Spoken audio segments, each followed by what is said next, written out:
खुलुमबाय आंनि मुङा थरायना सनालि बसुमतारी आङो कार्बि आंलंनिफ्राय फैदों आङो 6 पजिशनाव मोनदों सानदोंमोन बिनिफ्रायबो आरो बेस्ट होबावगोन होननानै नाथाय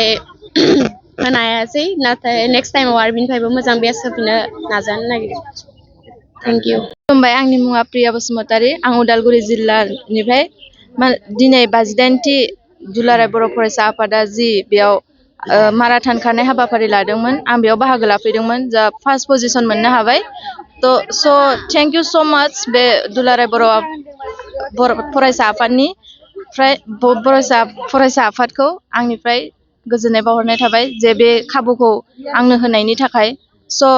दिनै फिन आरोबाव फैबाय थानाय समफोरावबो जाहाथे बे खाबुखौ होयो बा जोंबो मोनबाय थायो बा जोंनि उन जोलैफोराबो ज' गावनि टेलेन्टखौ देखायलांनानै ज' मोनहैनो हायो गावनि थांखिसिम गोसोखौ गोजोननाय मोनदों बाट आंनि थाखाय एसे गोरामोन थेवबो आं बेखौ नाजानो हाबाय आरो दिनै नाजानायनि सायाव एसे कनफिडेन्स दंमोन थेवबो एसे जेनेबा खारबाय थानाय समाव एसे बारलांनायाव एसे डाउन जादोंमोन थेवबो आङो 6 किल'मिटारनिफ्राय एसे बारायनायाव आं फिन कनफिडेन्सखौ लाफिनदों आरो हागोन आं हाथारगोन होननानै बर' आं उदालगुरि जिल्लानि खाग्राबारि पटला खाग्राबारि ओनसोल सिगाङाव माने दाख्लै डिस्ट्रिक्टनि जानानै थांबायना बेयाव गोसोआव मोजां नांदो माने गावनि सायावनो एसे फोथायनाय दंमोन आरो आंथ' माने फार्स्टनि जाय फार्स्ट प्राइज मोनदो बे बारस'लांदो आरो ससेनिफ्राय बोलो होदो माने बिनि उन खारनो नाजादोंमोन आरो औ लाबावगोन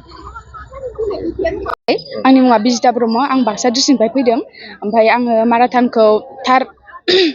पजिशनाव मोननो हादों मोजां मोनदों फार्स्ट मोनोबा बांसिन मोजां मोनगौमोन आरो बाक्सा डिस्ट्रिक्टआवनो बाहागो लादोंमोन आरो फार्स्टआव मानि थाखाय दिनै नोङो बेबायदि 3rd पजिशन मोनगोन होननानै सानखो माबाफोर खारनायाव बहाबा लासै जाबाय नामा माने एसे मेंदोंमोन आरोना ओमफ्राय एसे डाउन जादों खारनाया ओमफ्राय नाजादोंमोन आरो फार्स्ट प्राइज लानो बेनिफ्राय एसे खस्थ' खालामबावनांगोन आरो खुलुमबाय आंनि मुङा थरायना रंजालि बर' आंनि डिस्ट्रिक्टआ उदालगुरि आङो खाग्राबारि आनसलिकनि बेहाय बाहागो लानानै मा पजिशन मोनदों 5आव मोनदों ओमफ्राय नोङो एसे 5खौनो मोनगोन होनना सानदोंमोन ना सेथि माबाखौ मोनगोन सानदोंमोन नाजानायाव फार्स्टखौनो बिदि सानदोंमोन ओमफ्राय थेवबो मोनदियासै आरो खुलुमबाय आंनि मुङा थरायना नानु ब्रह्म आं धेमाजि डिस्ट्रिक्टनिफ्राय फैदों धेमाजि जिल्लानिफ्राय माराथनाव खारबाय मा पजिशन मोनखो आं 10 पजिशनाव मोननो हादों ओमफ्राय मानि थाखाय 10 पजिशन जादों प्रेक्टिस खम जादों एसे ओमफ्राय माने नोङो रिभेन्स दं बिराद माने एडभान्स खारबाय नामा आरो माराथननि प्रेक्टिस खालामो जोङो एक्सट्रा प्रेक्टिस खालामो माराथननि खालामफेरा नेक्स्टआव ट्राइ खालामगोन बांसिन मोजां